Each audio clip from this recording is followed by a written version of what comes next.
everybody, Gina DeLuca here. Okay, today I am doing another spiral. I promise the next one will be something different.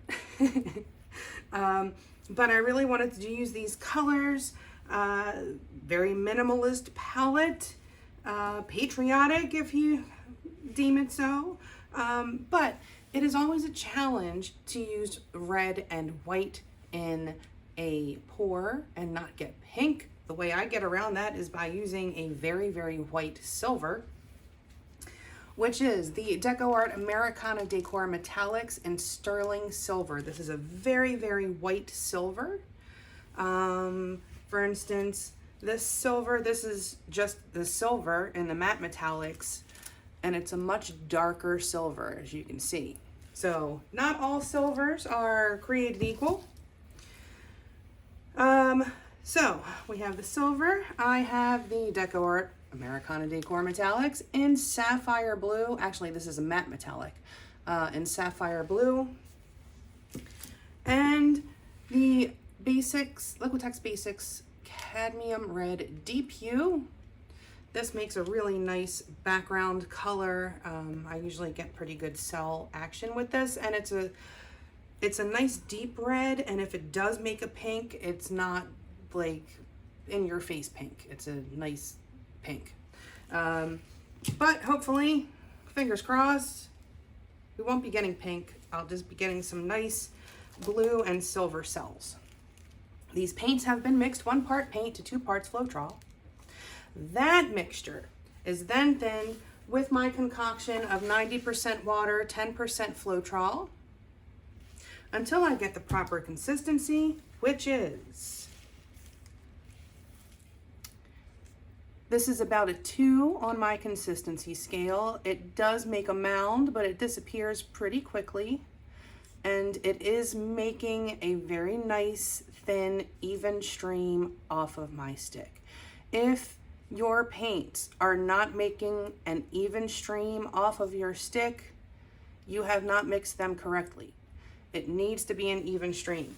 If the stream is not even, that means that the consistency of the paint is not even, and that can cause you big problems in your painting.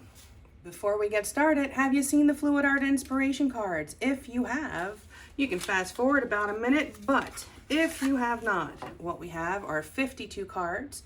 There are 42 technique cards. Each technique card has an associated video here on YouTube. This is the picture of the painting in that video. This box here contains a tip for that particular technique. Here at the bottom, you have the color palette that was used in that painting. And in the video, you will find all of the information that you need, the exact paints, colors, the consistency, and how to do it. So all of the information that you need that I cannot fit on a card is in that video. And there are 8 bonus color palette cards. Each one has 5 color palettes. Use all of the colors or just some of the colors. You can mix and match the bonus color palette cards with the technique cards, and you have more combinations than you could ever paint in a lifetime. These are available at my website, ginadeluca.net, and also on amazon.com. The first thing I'm going to do is put some paint, my background color, in my cup to make sure that I have enough. The background color goes in the cup, the base coat goes on the canvas. I like to use the same color base coat as my background just in case I want to have negative space. That allows me to do that. Also, if there are bubbles in the base coat and they pop up through the pour, it will be a color that is in the pour. If I used a base coat that was not in the pour, and then you had these little tiny cells that popped up that don't seem to match the rest of the painting, that's no fun.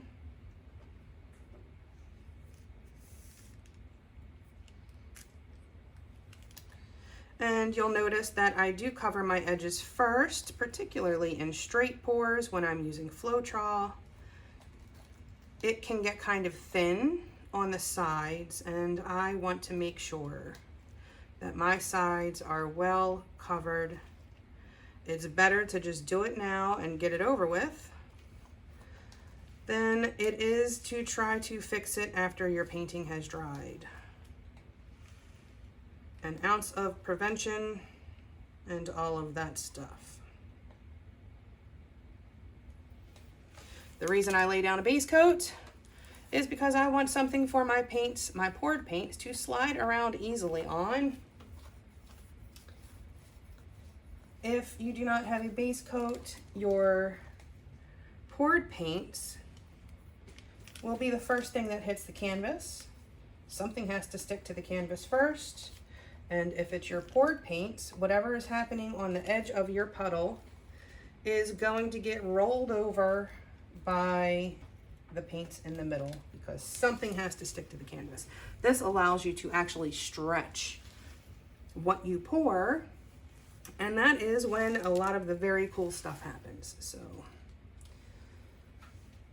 that's why I do these additional steps. Pulling out old Bernie 2 times, never lights the first try.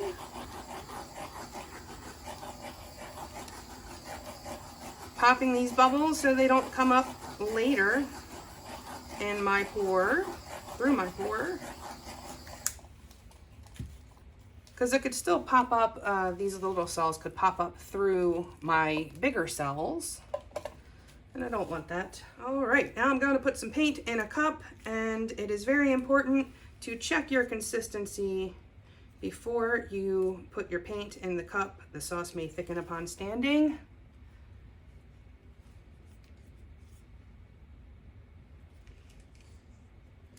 Okay, I'm going to go with the blue first.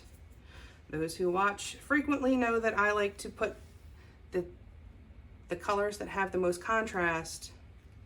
I want the most contrast in the last color that goes in my cup, because a little bit of it always winds up at the bottom of the cup, and that becomes the center of my pour. And that is where some of the coolest stuff happens, but it's also going to be the focal point. So I want to make sure that there's a lot of contrast in that center. Okay, and then I pour from up high. You know that plop's a good sound, because I want it to sink. I want that velocity to pull it down into that base color, or I'm sorry, my background color. And then I reserve a bit of my background color to pour on top, because these cell making paints, which are the Decoart paints, they need a paint to react with. If I made a cup that was nothing but cell makers, it wouldn't make cells. It needs to have the right paints to work with. So the Decoart paints are matte. They dry matte in finish. Even if it says satin, it still is more matte than this Liquitex paint, and so I get cells without using silicone. Okay, going to pour clockwise, spin clockwise, pour quickly, spin slowly. And do my very best to find and stay in the center while doing so.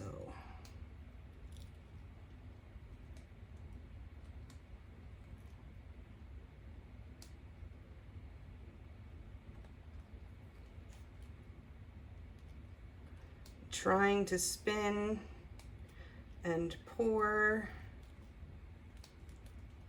as evenly as possible. And the closer I get to the bottom of my cup, the closer I'll get to the canvas.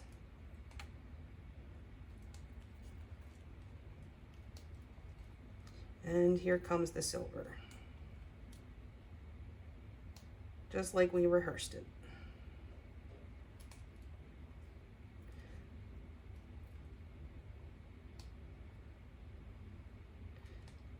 And I went a bit off center. Boo.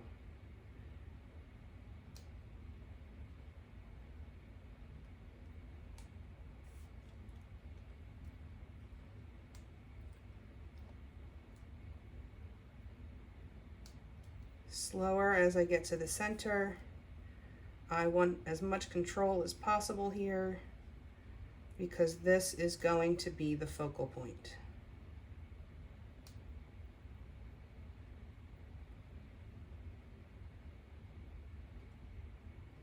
Oh, I see some cool stuff happening.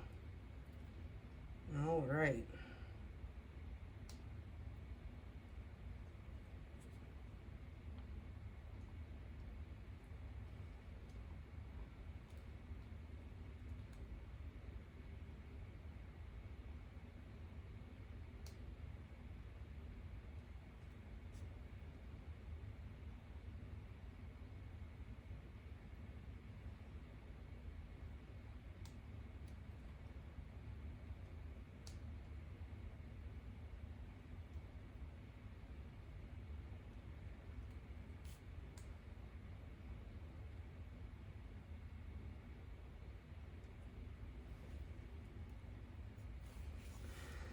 Hoo-wee, 10 on the dismount.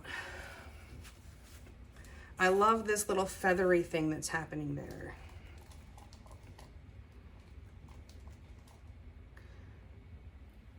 All right, very happy with what's happening so far. Look, Ma, no pink. So now I'm popping the bubbles that are in my poured paints and what this is doing.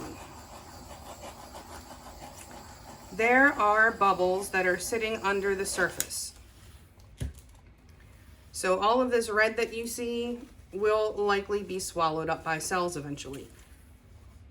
These bubbles that are sitting in the layers underneath, when I pop them, when it comes to the top, it's actually bringing some of the paint underneath. So if there was a bubble in the blue and it's sitting under the red, when I pop it, it brings some of that blue to the top. And because these paints are more matte, they have a hydrophobic effect and they are pushing away the paints that are less matte. It doesn't have to be a glossy paint, it just needs to be less matte. So it is pushing that other paint away, and so the cells get bigger.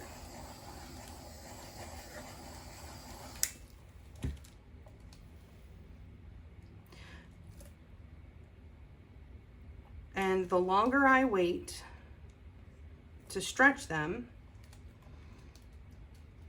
the bigger cells I will get. So as these boulder cells pop up here, you know, they have a nice 3D effect going. And I should be getting some more cells popping up in there. And even if I didn't, once this is stretched, if it was just all red with this center, I would still be very happy with what's going on. But more cells will pop up.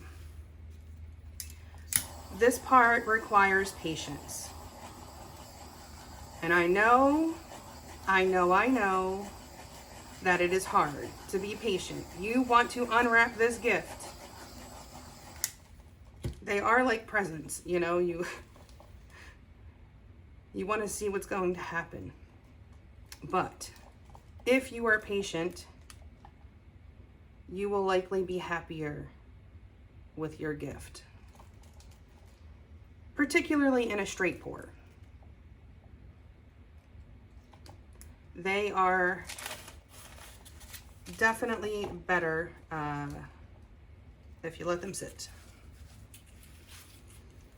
If you need to walk away from your painting and then come back and torch it every couple of minutes, you can do that. Go do a chore that only takes 5 minutes, or, you know, walk away. I like to watch the cells develop. But also, this is why I don't fast forward this part or skip it. I feel it's important that y'all see how long I let this sit and what I'm doing in between, how many times I'm torching these bubbles. if I were to just do the pour and cut to the spin, you don't really see how long I'm actually letting this sit before I do it.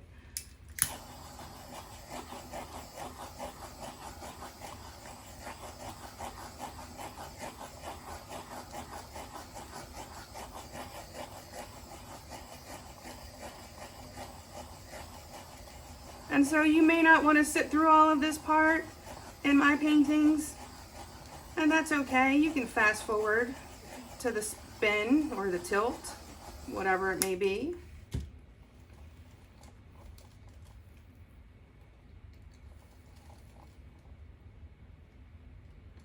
Okay.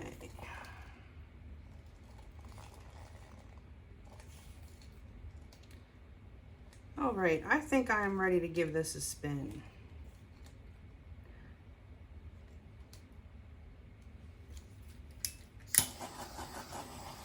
I could let this sit longer. I could let it develop a little more. But honestly, I wouldn't be mad if I had a decent amount of red left. So I'm just gonna do this thing. Now we don't have to spin fast. This does not have to be flinging onto your walls. The paint will move on its own. Ah. No bueno. All right, I guess I'm having an issue on this side here.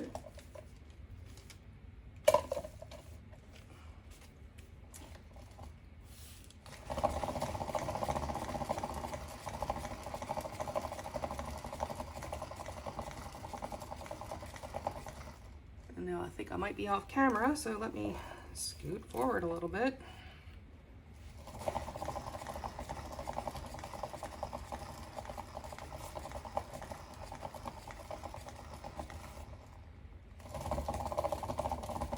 So I could tilt this. I could, do this and tilt it. But if I were to do that, I would lose this perfect center. And I don't want to lose that perfect center. Okay, so now this is why I say I use the same color for my backgrounds as I do with my base coat. If I keep spinning, I'm going to lose this, and I don't want to lose that. I like what's going on there. So now I have the option of just leaving this as it is. And it would still work. It doesn't really stand out like these corners are jumping out at you. Like if they were white, it wouldn't look like it was part of the piece. What I might do is just on two corners, take some of this leftover paint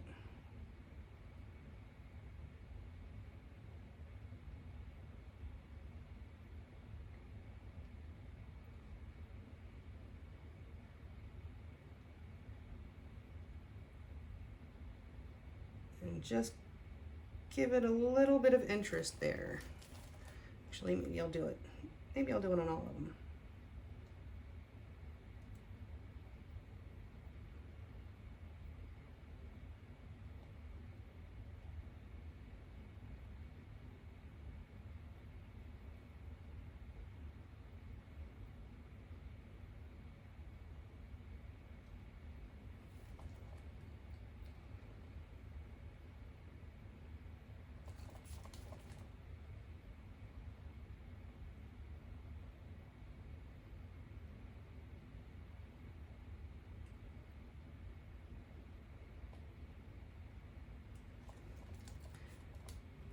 So even though I'm doctoring these corners,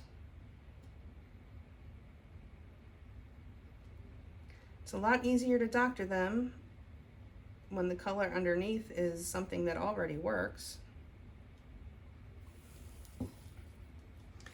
Okay, just a little spin to kind of blend those out.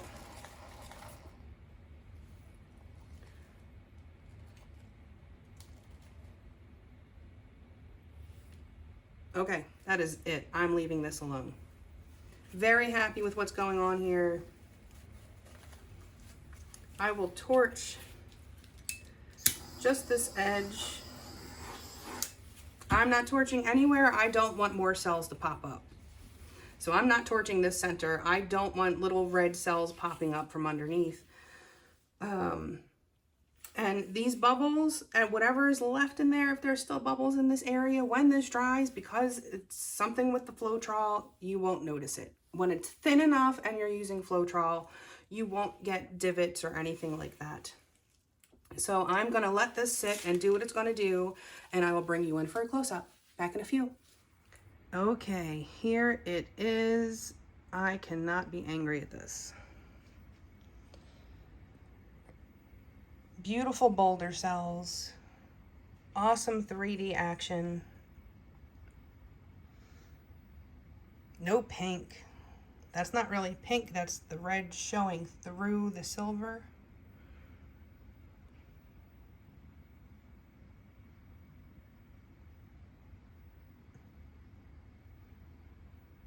Very, very cool. So you can see that contrast in the center really gives it that effect like it's glowing. By being patient and waiting for that last tiny bit to come out of the cup. The Decoart paints work their magic again. I do have a coupon code in the description box below if you want to purchase these paints off of the Decoart website. That's where I get them because they always have more selections of colors than the stores do. But yeah, no purple, no pink. Nice separation of colors. Really happy with this piece. Yeah. So, I hope you learned something. I hope you enjoyed. Do check out the description box below for links to all of my wonderful affiliates. Decoart, Arteza, Color Art, Amazon. And if you use those links, anything that you buy off of those websites, I receive a small commission at no additional cost to you. Also in the description box, you'll find the link to my website, GinaDeLuca.net, where you can find my art and music and the Fluid Art inspiration cards for sale. And of course, the cards are also on Amazon. And you will find the link to our Facebook group, Go Make Some Art, in the description box. Join us there, post your masterpieces, ask your questions, get some inspiration. A good time is had by most. 'Tis the internet after all. Well, that is going to be it for me for today. I hope y'all have a beautiful day. Now, go make some art.